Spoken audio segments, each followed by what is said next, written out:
عباية شوكت الاسكوسي يقصد وهو سروال كقبتع او انا غوغرد ودنين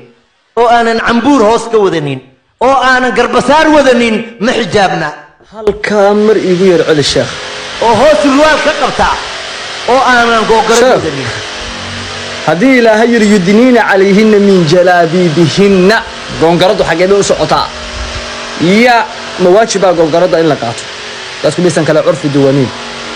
وقدوك لباد سؤال لباد ku weydiinaya gabadhuba hadii aad tirshugna waa xiratay surwaal la waa xirantay sidee ku ogaatay inaysan goongorad xirneen mar horena waxaan maqlay adeerow adigoo yiri gabadhu maysan wadan ku yaalaha feedhaha ana arkay ba tir nadartu diinta ku tusisay waa diintee ba ku yaalaha waxaad wadataa adigu laga dhaxarkayo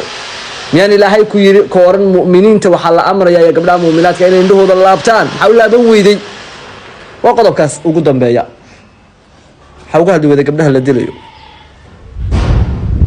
قوم قرده إن لجاه الله يعني قبل دي لجوبي لجاه الله كيبا فضل بدن